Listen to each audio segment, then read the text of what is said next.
اللہ تبارک و تعالیٰ کے لیے درود و سلام نبی اکرم نور مجسم شفیع معظم احمد مجتبیٰ جناب حضرت محمد مصطفیٰ صلی اللہ تعالیٰ علیہ وسلم کی ذات والا صفات کے لیے حمد و صلوات کے بعد مسلمان کا یہ عقیدہ ہے کہ ہمارا خالق اللہ ہے، ہمارا مالک اللہ، ہمارا رازق اللہ۔ جب یہ ساری چیزیں، ساری عطائیں، ساری نعمتیں اللہ کی ہیں تو پھر مسلمان کی ساری توجہ بھی اللہ ہی کی جانب ہونی چاہیے۔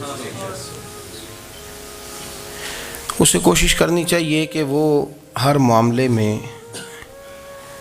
ہر مسئلے میں، ہر پریشانی میں اپنی توجہ اپنے رب کریم کی جانب مبذول رکھے۔ انسان جب اپنے علم پر بھروسہ کرنے لگتا ہے یا اپنی عقل پر بھروسہ کرنے لگتا ہے یا اپنے تعلقات پر بھروسہ کرنے لگتا ہے یا اپنی دولت پر، مال پر، صحت پر، تو ایک بہت بڑے دھوکے کا شکار ہو جاتا ہے۔ اور انسان جب انسانوں پر بھروسہ کرنے لگتا ہے تو پھر اللہ تعالیٰ اسے بعض اوقات انسانوں کے سپرد کر دیتا ہے، انسانوں کے سپرد۔ اور بہت سارے ایسے لوگ بھی ہوتے ہیں جو رب کریم کو بھولتے ہیں اور وہ اپنی ساری توجہ انسانوں کی طرف، دنیا کی طرف، دنیا داروں کی طرف کر لیتے ہیں، تو اللہ تعالیٰ فرماتا ہے پھر میں انہیں یہ سزا دیتا ہوں کہ وہ مجھے بھولنے نکلے تھے تو میں نے انہیں ان کا اپنا آپ بھی بھلا دیا، اپنا آپ بھی۔ سورہ حشر کو دیکھیے گا، فرمایا وَلَا تَكُونُوا كَالَّذِينَ نَسُوا اللَّهَ فَأَنسَاهُمْ أَنفُسَهُمْ۔ ان لوگوں کی طرح نہ ہو جانا جنہوں نے اللہ کو بھلا دیا تو اللہ نے پھر انہیں ان کا اپنا آپ بھی بھلا دیا، انہیں اپنی بھی ہوش نہیں رہی، وہ ایسے مسائل میں گھر گئے، وہ ایسی آزمائشوں میں الجھ گئے، وہ ایسی دنیا داری کے اندر الجھے کہ انہیں اپنا بھی پتہ نہ چلا۔ اب تو ڈھونڈتا پھرتا ہوں اے اقبال اپنے ہی آپ کو، اب تو ڈھونڈتا پھرتا ہوں اے اقبال اپنے آپ کو، آپ ہی گویا مسافر، آپ ہی منزل ہوں میں۔ جب انسان خدا فراموش ہوتا ہے تو خود فراموش ہو جاتا ہے۔ ہمارا بڑے زمانے سے تکیہ ہے، کبھی امریکہ پر، کبھی یورپ پر، کبھی برطانیہ پر، کبھی مالداروں پر، کبھی اسلحے والوں پر۔ اس کا نقصان یہ ہوا کہ اپنا کوئی وجود نہیں رہا، اپنا کوئی نظریہ نہیں رہا، اپنی کوئی سوچ نہیں رہی۔ ایسے محسوس ہوتا ہے کہ کوئی منشور نہیں، کوئی دستور نہیں، لگام منہ میں ہے اور اس کا سرا کسی کے ہاتھ میں ہے، وہ جدھر چاہتا ہے ہمیں گھما لیتا ہے۔ اللہ فرماتے ہیں یوں نہ ہو جانا کہ تم رب کو بھلا دو اور پھر تمہیں اپنا آپ بھی بھول جائے۔ اولئک ھم الفاسقون، فرمایا یہ وہ لوگ ہیں جو نافرمان ہیں اللہ کے، یہ نافرمان ہیں۔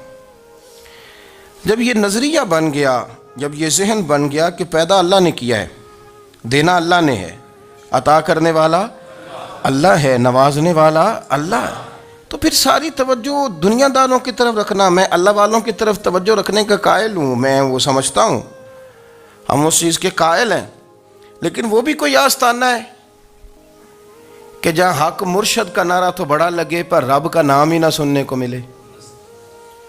یہ بھی کوئی بات ہوئی کہ جہاں یہ تو نعرہ زور سے لگے کہ جیوے جیوے مرشد جیوے، لیکن استغفار کا درس ہی نہ ملے۔ جہاں ہر وقت یہ بتایا جائے کہ یہاں آ گئے تو بچ گئے، کیسے بچیں گے؟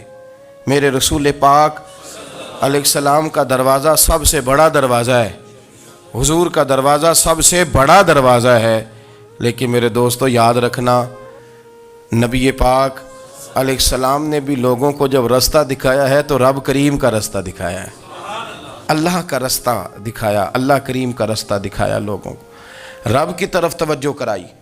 میرے رسول کریم سید عالم صلی اللہ تعالیٰ علیہ وسلم نے لوگوں کی اللہ کی جانب توجہ کرائی اور لوگوں سے یہ کہا کہ وہ اپنے رب کریم کی جانب اپنا ذہن رکھیں، اپنی توجہ اپنے اللہ کی جانب مبذول کریں۔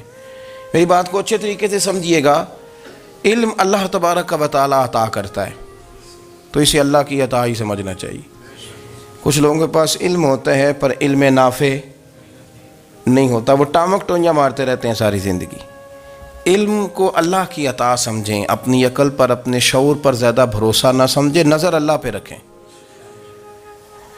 حضرت مولا علی شیر خدا کرم اللہ تعالی وجہہ الکریم سے کسی نے پوچھا تھا بڑا عالم کون ہوتا ہے؟ ہمارے ہاں تو اب وہ والے عالم پائے جاتے ہیں نا، اللہ ماشاءاللہ، جو ممبر پہ بیٹھتے ہیں تو دعوے ہی دعوے ہیں، ممبر پہ بیٹھتے ہیں تو دعوے ہی دعوے ہیں، اس طرح کے عالم ہمارے ہاں پائے جاتے ہیں۔ وہ ہر بات میں دعویٰ کرتے ہیں، میں یہ کر دوں گا، میں وہ کر دوں گا۔ یہ مزاج علماء کا نہیں۔ حضرت علی المرتضیٰ سے کسی نے پوچھا بڑا عالم کون ہوتا ہے؟ فرمایا بڑا عالم وہ ہوتا ہے کہ جسے مسئلے کا پتہ نہ ہو تو وہ کہہ دے مجھے نہیں پتہ، میں پتہ کر کے بتاؤں گا، غلط بات بیان نہ کرے۔ امام مالک سے کسی نے کوئی مسئلہ پوچھا تو آپ فرمانے لگے مجھے اس سوال کا جواب نہیں آتا، ہمارے بزرگ سمجھاتے کیا ہیں؟ وہ کہنے لگا آپ اتنے بڑے امام ہیں تو اس سوال کا جواب نہیں آتا۔ آپ فرمانے لگے اگر مجھے ہر سوال کا جواب آتا پھر تو میں خدا ہوتا، مجھے ہر سوال کا جواب نہیں آتا، مجھے تو اتنا آتا ہے جتنا میرے رب نے مجھے عطا کر دیا ہے۔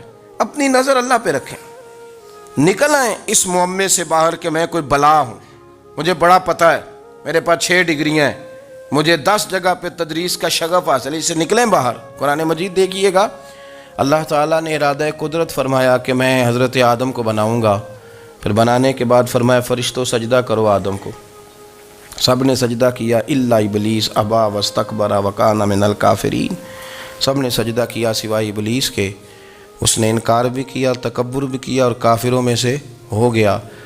تو یہ جب اللہ تعالیٰ نے سجدہ کرایا تو کیسے کرایا؟ اللہ تبارک و تعالیٰ نے نا حضرت آدم کو علم سکھایا خود، وعلم آدم الاسماء کلہا، خود اللہ فرماتے ہیں کہ میں نے جناب آدم علیہ السلام کو تمام اشیاء کے نام سکھائے، سب اشیاء کے نام سکھائے۔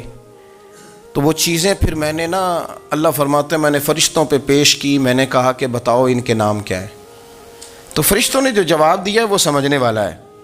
اللہ نے چونکہ خود علم سکھایا تھا حضرت آدم کو، جناب آدم سکھایا تھا لیکن فرشتوں کو نہیں سکھایا تھا، تو اللہ کریم نے فرمایا فرشتوں اب یہ بتاؤ ان چیزوں کے نام کیا ہیں؟ تو فرشتے کیا کہتے ہیں؟ فرشتے عرض کرتے ہیں قالوا سبحانک لا علم لنا۔ آپ کبھی یقین کریں اس چیز کی لذت لیں تو مزہ آ جائے۔ کہا قالوا سبحانک، کہنے لگے تو پاک ہے، قالوا سبحانک، کہنے لگے تو بھئی آدم علیہ السلام کو نام سکھا لیے، پھر فرشتوں کے سامنے وہ چیزیں پیش کر کے کہا ان چیزوں کے نام بتاؤ، تو فرشتے کیا کہتے ہیں؟ کہتے ہیں قالوا سبحانک، تو پاک ہے، لا علم لنا، ہمارے پاس کوئی علم نہیں، الا ما علمتنا، ہمیں تو اتنا پتہ ہے جتنا تو نے ہمیں سکھا دیا ہے، ہمیں تو اتنا پتہ ہے جتنا تو نے ہمیں، لا علم لنا، ہمارے پاس کوئی علم نہیں ہے، اتنا ہی پتہ ہے جتنا تو نے ہمیں سکھا دیا ہے، اس سے زیادہ ہمارے پاس علم۔ اور یہ کیوں تو نے ہمیں جتنا سکھایا اتنا پتہ ہے؟ فرشتے یہ نہیں کہتے یا اللہ تو زیادہ سکھا، آدم کو دیا تو ہمیں بھی دے، یہ نہیں فرمایا، فرمایا انک انت العلیم الحکیم، اے اللہ تو علم والا بھی ہے اور حکمت والا بھی ہے، تجھے پتہ ہے کس کو کتنا دینا ہے، جتنا تو نے مناسب سمجھا جناب آدم کو دیا، اور جتنا تو نے بہتر سمجھا وہ تو نے ہمیں عطا فرمایا۔ تو اگر آپ کے پاس علم ہے، کہیں نالج ہے، تو اس کو اللہ کی عطا سمجھیں۔ ہمارے ہاں بہت سارے لوگ بن کے بیٹھ جاتے ہیں، میں اکثر کہتا ہوں کہ پھر وہ دعوے کرتے ہیں میرے علاقے والے جاہل ہیں، میرے شہر والے جاہل ہیں، میرے خاندان والے پڑھے نہیں۔ یہ آپ کا دعویٰ ہے، یہ آپ کو خراب کر دے گا۔ ہم نے بہت سارے ایسے لوگ دیکھے جو بہت بڑے عالم تھے، لیکن اللہ جب لینے پہ آیا تو عقل ہی لے گیا، شعور ہی چلا گیا، حافظے ختم ہو گئے۔ آپ دیکھتے ہیں بڑھاپے میں کچھ لوگ ایسے ہوتے ہیں کہ جن کو یہ بھی یاد نہیں رہتا کہ میرا نام کیا ہے، میں کہاں ہوں، مجھے کدھر جانا ہے۔ تو اس وقت سے اللہ کی پناہ مانگیں اور اپنی نظر اپنے رب کریم کی جانب رکھیں، اللہ کی جانب اپنی نظر کو مبذول رکھیں۔ دوسری بات، علم کے بعد ایک چیز آتی ہے جس کا نام ہے ہدایت، جس کا نام ہے تقوی، جس کا نام ہے پرہیزگاری، جس کا نام ہے عمل، عبادت، ریاضت۔ یہ بھی اسی وقت ہی نصیب ہوتی ہے جب میرا رب کریم نصیب فرما دیتا ہے۔ ہم نے نا نیکی کا اپنا اپنا سٹیٹس بنا لیا ہے، اپنا اپنا معیار بنا لیا ہے۔ کچھ لوگ کہتے ہیں کہ جناب مسجد میں سیمنٹ کا توڑا دینے سے بہتر ہے کسی غریب کو آٹے کا تھیلا دے دو۔ اب اس نے اپنا مزاج بنا لیا نا نیکی کا، اس نے اپنا سٹیٹس بنا لیا ہے۔ میرا یہ سوال ہے کہ نبی پاک صلی اللہ تعالیٰ علیہ وسلم جب مدینہ شریف آئے تھے تو حضور نے سب سے پہلے غریبوں میں آٹا تقسیم کیا تھا کہ سب سے پہلے مسجد بنائی تھی؟ کیا عجیب لوگوں کا رنگ ہے، اپنی مرضی کی ہدایت، اپنی مرضی کا تقوی، اپنی مرضی کا معیار۔ مسجد کوئی بڑا چھوٹا خطیب بھی میری طرح کا ہو نا تو وہ مسجد میں بیٹھ کے جب نبی پاک کی بات کرتا ہے تو کہتا ہے میرے رسول پاک غریبوں کا سہارا بن کے آئے۔ وہ غریبوں کی بات کرتا ہے، مسکینوں کی، لاچاروں کی، کمزوروں کی بات۔ تو مسجد ہی تو وہ ادارہ ہے جہاں سے غریبوں کی بات ہو رہی۔ تو اب لوگوں نے غریب کو اور مسجد کو لڑانا شروع کر دیا، اس کو لڑاؤ کہ مسجد میں پیسے دینے سے بہتر ہے آپ غریب کو آٹے کا تھیلا دے دیں۔ آپ یہ کیوں نہیں کہتے کہ مسجد میں بھی آپ توڑا دیں ایک سیمنٹ کا اور ساتھ غریب کو بھی خدمت کریں؟ یہ کیوں نہیں تقویٰ؟ اپنی اپنی مرضی کا مزاج، اپنی اپنی۔ کچھ لوگ کہتے ہیں چھوڑو جی، ساری زندگی انسان نماز پڑھتا رہے اور پھر گالیاں بھی دیتا رہے، بندہ داڑھی بھی رکھ لے اور جھوٹ بولنا بھی نہ چھوڑے۔ تو یہ آپ نے اپنے پاس سے تقوی کا معیار بنایا ہے۔ گالی دینے کا گناہ ہے اور داڑھی رکھنے کا ثواب ہے۔ تو اگر آپ داڑھی رکھے ہوئے ہیں اور آپ کوئی غلطی کر رہے ہیں تو اس سے آپ کی داڑھی کا ثواب ختم، اللہ کرے آپ کو سمجھ آئے میری بات کی۔ آپ کوئی غلطی کر رہے ہیں، داڑھی کا ثواب اس سے ختم، وہ اپنی جگہ پہ قائم ہے چیز۔ اپنی مرضی کا کیوں تقوی کا معیار بناتے ہیں؟ تقوی کا مزاج اپنی مرضی کا نہ بناؤ۔ اللہ کی بارگاہ سے دعا مانگو کہ یا اللہ ہمیں ہدایت کا نور عطا فرما، اللہ تو ہمیں رستہ دکھا، تو بتا کہ ہدایت کیا ہے۔ تو رب فرماتا ہے اللہ ولی الذین آمنوا، اللہ مومنوں کا مددگار ہے، یخرجہم من الظلمات الی النور، وہ انہیں اندھیروں سے نکالتا ہے اور نور کی طرف روشنی عطا فرماتا ہے۔ اندھیروں سے نور کی طرف اللہ لاتا ہے۔ اللہ ولی، اللہ مومنوں کا ولی ہے، وہ انہیں اندھیروں سے نور کی طرف نکالتا ہے۔ ہدایت ہمیشہ اللہ کی طرف سے سمجھے۔ جب وہ نماز کی توفیق دیتا ہے تو اپنے فضل سے دیتا ہے، جب وہ ذکر کی توفیق دیتا ہے تو اپنے فضل سے۔ ہم سمجھتے ہو جی فلانا نہیں پڑھ رہا بڑا بیوقوف ہے، فلانا نہیں پڑھ رہا، تو کیا اپنی عقل کے زور پہ پڑھ رہا ہے؟ میں جی اللہ کے فضل سے 2 سپارے پڑھتا ہوں، تو کس پہ احسان کرتے تو 2 سپارے پڑھ کے رویا کر۔ کہا اگر مالک تو بڑا قریب نہیں، بڑے لوگ ہیں جن کو پورا قرآن حفظ ہے پر انہیں پڑھنے کی توفیق نہیں، تو انہیں فضل کیا اور مجھے توفیق دے دی ہے پڑھنے کی۔ رویا کر، پڑھ کے رویا کر، راتی ساری کر زاری، او نیند اکھاں تھی توندے تے فجرے اوہی گناہگار کہاون سب تو نیوے ہوندے۔ مہربانی کریں، ڈریں، نیکی کریں تو پھر ڈریں، پھر احساس پیدا کریں، پھر اپنے اندر وہ کمزوری لائیں، کہیں توبہ توبہ مجھے تو پتہ ہی نہیں، تو جانتا ہی نہیں۔ حضرت سیدنا امام اعظم ابو حنیفہ رحمۃ اللہ تعالی علیہ کے ساتھ ایک شخص کہتا میں نے نماز پڑھی، تو عشاء کی نماز تھی۔ یہ جو لوگ بڑے ہوتے ہیں نا، جن کے پیار کرنے والے بڑے ہوتے ہیں، ان کے گرد خوف بھی بڑا ہی ہوتا ہے، انہیں بڑا ڈر لگتا ہے، بڑی بعض اوقات آزمائش ہوتی ہے ان کی۔ عشاء کی نماز کہتے پڑھی تو امام صاحب نے نا عشاء کی نماز میں تلاوت کی آیتیں فَمَن يَعْمَلْ مِثْقَالَ ذَرَّةٍ خَيْرًا يَرَهُ وَمَن يَعْمَلْ مِثْقَالَ ذَرَّةٍ شَرًّا يَرَهُ، فرمایا جو ذرہ برابر خیر کرے گا وہ بھی قیامت میں دیکھے گا، اور جو ذرہ برابر شر کرے گا وہ بھی قیامت میں اس شر کو دیکھے گا، اس کے سامنے آئے گا۔ تو وہ شخص کہتا ہے کہ سارے لوگ نماز پڑھ کے چلے گئے تو امام صاحب رحمۃ اللہ علیہ نے اپنی داڑھی پکڑی، رو رہے ہیں، کہتے ہیں وہ ذرہ برابر نیکی کا بدلہ دینے والے، وہ ذرہ برابر شر پہ سزا دینے والے میری سفید داڑھی کو دیکھ، مالک میرے ذرے ذرے سامنے نہ لانا، لوگ تو میری بڑی قدر کرتے ہیں دنیا، میں تو بڑا پہچانا جاتا ہوں، لوگ تو میری راہوں میں پھول لیے کھڑے ہوتے ہیں، مجھے بڑا نوازتے ہیں، قیامت میں رسوا نہ کر دینا، میرے لیے مشکل ہو جائے گی۔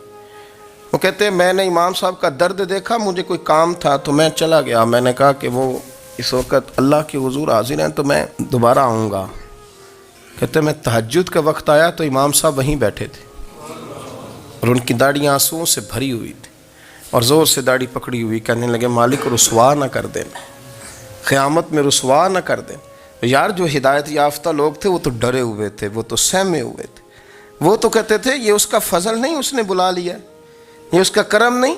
حضرت باعزید بستامی کسی کافر کو دیکھتے تو رو پڑتے، کہتے مالک تو کتنا قریب ہے، یہ بے ایمان رہ گیا، تو نے اپنے فضل سے مجھے اپنے نبی کا غلام بنا لیا۔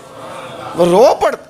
یہاں تو لوگوں کا دعویٰ ہی بڑا ہے، نمازی اللہ خیر فرمائے وہ تو دوسروں کو گھورتا ہے، وہ کہتا ہے جنت کا میں مالک ہوں، کنجیاں میرے پاس ہیں، میں کسی اور کو گھسنے نہیں دوں گا، اور اگر 2-3 حج کر لے تو پھر تو وہ کہتا ہے کہ اب میرے سے پوچھ کے لوگ جنت میں جائیں گے معاذ اللہ، اور اگر وہ 2 4 5 7 دفعہ کوئی نفل پڑھ لے تو پھر وہ کہتا ہے چھوڑیں جی سارے لوگ بے عمل ہیں، میں اکیلا نیک ہوں۔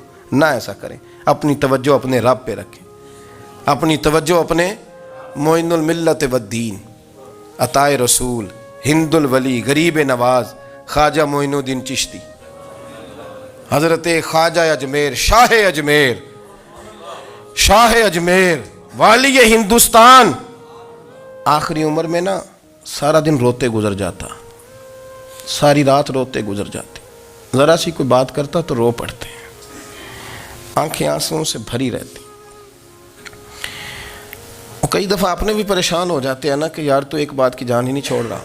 تو خواجہ قطب الدین صاحب بختیار کاکی سے لوگوں نے کہا کہ آپ مرشد سے بات کریں، اتنا بھی تو نہیں نہ رونا چاہیے، ہر وقت اس کے آنسو کی کریے، عاشق دا کام ہی رونا تونا تے بنا رویوں نہیں منظوری، یہ عاشق سدا ہی روندا رہندا ہے، پاویں وصل ہوئے تے پاویں دوری، ہر وقت رونے کا کیا مطلب ہے؟ تو خواجہ قطب صاحب کہتے ہیں میں قریب گیا تو میں نے پیر دبائے، میں نے کہا سونیا لوگ تو کچھ بھی نہیں کرتے، تو نے تو کمال کر دیا، 90 لاکھ آدمی مسلمان کر دیا، دنیا کچھ نہیں کرتی، تو نے 50 سال ساری رات مصلی پہ بیٹھ کے رب راضی کیا، تو شہزادہ تھا، حضور کی اولاد تھا، لیکن معین الدین تیرا ایک پلاٹ بھی نہیں، تو نے طالب علم پالے، انہیں غریبوں کو دیا، انہیں نوازا، کوئی شے نہیں تیرے پاس، ہر چیز تو نے، ساری رات روتے ہو، سارا دن روتے ہو۔